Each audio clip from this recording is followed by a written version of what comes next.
Help me reach 1,000 subscribes. Support the video with a like and leave your thoughts in the comments. I read every comment. Thanks. James had learned to read Elizabeth's moods the way sailors read weather. For months before her trip, the signs were subtle but consistent. She guarded her phone, laughed at messages she wouldn't explain, and treated questions like accusations. When she told him she was flying to Denver for a 3-day work conference, he didn't argue. He nodded, helped her pack, and kissed her goodbye like everything was normal. He told himself trust was part of being a husband. Still, something in her smile at the airport felt rehearsed. She came back Sunday night, rolling her suitcase through the door, laughing before she even said hello.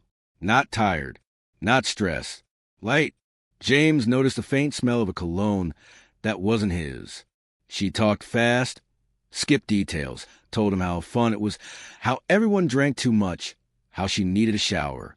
If this story already feels familiar to you, press like so it reaches the people who need to hear it too. James watched her walk away and felt the quiet certainty settle in his chest. The kind that doesn't shout. The kind that waits. He didn't confront her. He didn't check her phone.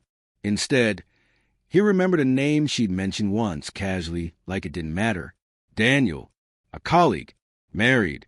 Elizabeth had said his wife was a little intense, then laughed it off. That laugh stayed with James. On Monday morning, while Elizabeth slept late, he searched. It took an hour to find Daniel's wife, a woman named Rachel, through an old charity photo tagged online. All week, Elizabeth floated. She played music while cooking. She touched James's arm when she passed him in the hallway. It felt borrowed, temporary. James responded politely, carefully, like someone handling glass. At this point, what would you do if you were in his place? Say it in the comments, even if it's uncomfortable. He waited until Thursday to message Rachel. The note was simple. I think we should talk. I have something you deserve to see. She replied 10 minutes later, when they met Friday afternoon at a quiet cafe. Rachel looked tired in the way people do when sleep stops working. James didn't start with accusations. He showed her dates and photos Elizabeth had posted publicly without realizing what they revealed. Then he told her about the trip. Rachel didn't cry. She closed her eyes and nodded. I have something too, she said, pulling out her phone. She showed him a short video, grainy but unmistakable. A hotel room mirror. Daniel's voice laughing. Elizabeth's reflection behind him, wearing a robe James recognized. The timestamp burned itself into his memory. He felt his pulse slow instead of spike. Type the word clarity in the comments if you've ever had a moment like this, when doubt finally ended. Rachel watched his face carefully. James didn't take the video. He didn't need to. Rachel said she planned to confront her husband that night. James told her he wouldn't interfere. They stood to leave, two strangers aligned by the same betrayal. Outside, the air felt sharper. James drove home, rehearsing nothing. Elizabeth greeted him with the same easy smile she practiced all week. Dinner was quiet. Elizabeth talked. James listened. Afterward, he stood and said he was going for a drive. She barely looked up. If you know someone living inside this kind of silence, share this story with them. Not for drama, but for truth. James left the house feeling lighter. His phone buzzed while he was parked nearby. A message from Rachel. I showed him. He waited, not out of fear, but patience. Elizabeth came home late that night, her laughter gone, her eyes sharp with questions she didn't yet know how to ask. James watched her, saying nothing. That night, silence felt heavier than any argument, pressing against walls, memories, promises, and the future he no longer recognized. Should truth be delivered quietly like this or confronted head-on? Start that discussion below. He already knew how his story would end. If this story made you think differently about trust, like the video, subscribe for more real stories, and tell me, would you walk away or wait for the truth to knock? Elizabeth didn't sleep. James knew because she paced, checked her phone, opened the fridge without taking anything, then finally sat across from him at the kitchen table just before dawn. Her voice was calm in a way that felt defensive. She asked where he'd gone the night before. James told her he needed air. That was true, just not complete. She studied his face longer than usual, searching for cracks, for permission to speak first. She started with anger. She accused him of being distant, of punishing her for going on a work trip.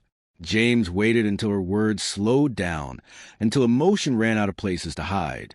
Then he said her name once, softly, the way he used to when something mattered. He told her he knew about Denver. He told her he knew about Daniel. He didn't raise his voice. He didn't explain how. He simply said the truth was already out, and it wasn't his to manage anymore. Elizabeth laughed, sharp and quick, the same laugh she brought home from the airport. She said he was imagining things. She said he was insecure. James watched the performance without interrupting.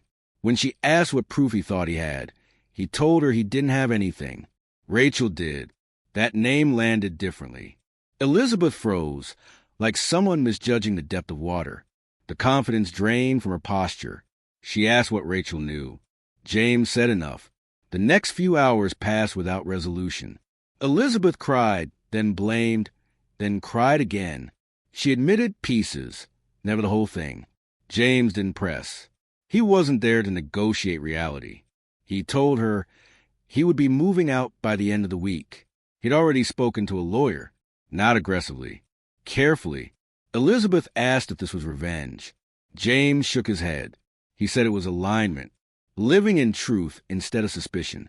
Later that afternoon, James packed a suitcase. Elizabeth hovered, alternating between silence and desperation. She told him people make mistakes.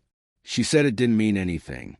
James looked at her and realized that was the most honest thing she'd said. It hadn't meant anything to her. That was the problem. He left the house with a calm he didn't recognize as his own. Rachel called that evening. Her marriage had ended in a way that felt both explosive and overdue.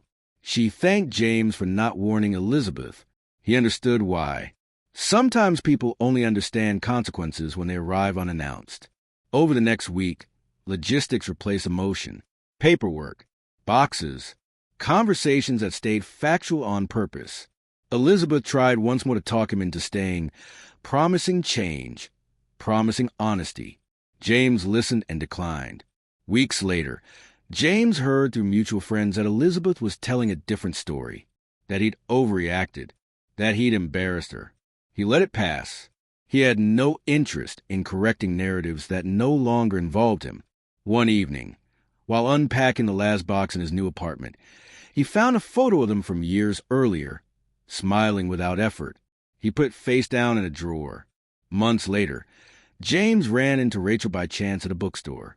They exchanged a brief smile. They didn't need to compare damage. Both had rebuilt in quieter ways.